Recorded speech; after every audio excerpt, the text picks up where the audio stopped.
آپ جانتے ہیں نا کوے کا رنگ بڑا کالا سیاہ ہوتا ہے، مگر وہ بڑا خوش تھا، بہت انجوائے کر رہا تھا لائف کو، طرح طرح کے کھانے کھاتا اور رات ہوتی تو کسی بھی خوشبودار درخت پر جا کر رات بسر کرتا، انجوائے کر رہا تھا اپنی لائف کو۔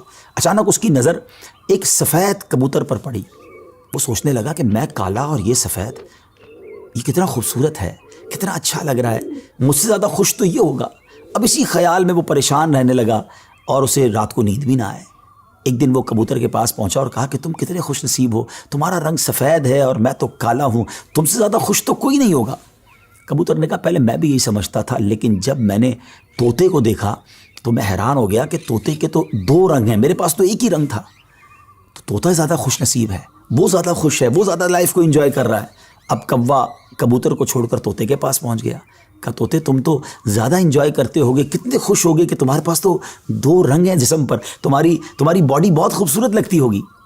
تو طوطا کہتا ہے کہ پہلے تو میں لائف کو بڑا انجوائے کرتا تھا کہ واقعی میں بڑا رنگ برنگی ہوں، مگر جب میں نے مور کو دیکھا نا تو مور تو کئی سارے رنگ لیے ہوئے ہے، اتنا خوبصورت ہے کہ اس کو دیکھ کر مجھے لگا کہ میں تو کچھ بھی نہیں ہوں۔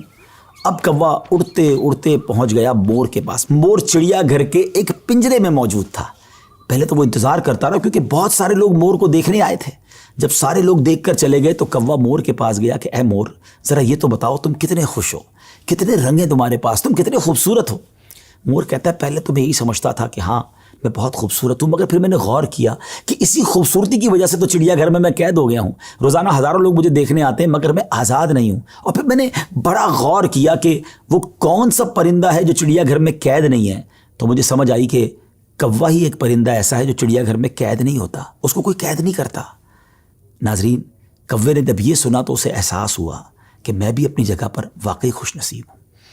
اب یہاں بظاہر تو یہ ایک فرضی واقعہ ہے، لیکن اگر اس کو ہم اپنی زندگیوں پر امپلیمنٹ کریں، اپنے بارے میں سوچیں، ہمارے پاس بہت کچھ ہے، لیکن جب کسی کو ہم سے زیادہ والے کو ہم دیکھتے ہیں نا تو ہمیں اپنی چیزیں کمتر نظر آنے لگتی ہیں، اپنا گھر چھوٹا لگنے لگتا ہے، اپنی موٹر سائیکل، اپنی گاڑی، اپنی سائیکل وہ ہمیں بڑی کمتر لگتی ہے جب کسی کی بڑی گاڑی دیکھتے ہیں، کسی کا بڑا گھر دیکھتے ہیں، کسی کی لائف سٹائل کو دیکھتے ہیں، جو ہے اس پر انجوائے نہیں کرتے بلکہ اس پر شکوہ کرتے ہیں، ناشکری کرتے ہیں۔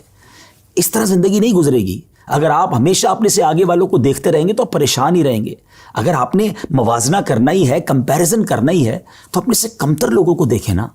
کئی لوگ بڑی مشکل زندگی گزار رہے ہیں، اللہ نے مجھے اور آپ کو بہت خوشحال رکھا ہے، جی ہاں اب بھی ہم لاکھوں کروڑوں سے اچھے ہیں، لیکن مسئلہ یہ کہ ہمیں تو آگے والوں کو دیکھ کر ڈیمورلائز ہونا ہوتا ہے۔ شکر ادا کیجئے، اور سبحان اللہ، میرے رب کا تو وعدہ بھی ہے نا قرآن میں، لَإِن شَكَرْتُمْ لَأَزِيدَنَّكُمْ، تم میرا شکر ادا کرو میں تمہیں اور دوں گا۔ تو جب آپ اللہ کا شکر ادا کر رہے ہوتے ہیں نا کہ یا اللہ تو نے مجھے کروڑوں سے اچھا بنایا، تو وہ اور عطا فرماتا ہے، آپ اور آگے بڑھتے ہیں۔ تو بہرحال یہ چھوٹی سی حکایت ہے، اللہ کرے اس سے سبق لیں، ناشکری چھوڑ دیں اور شکر ادا کرنے والے بن جائیں۔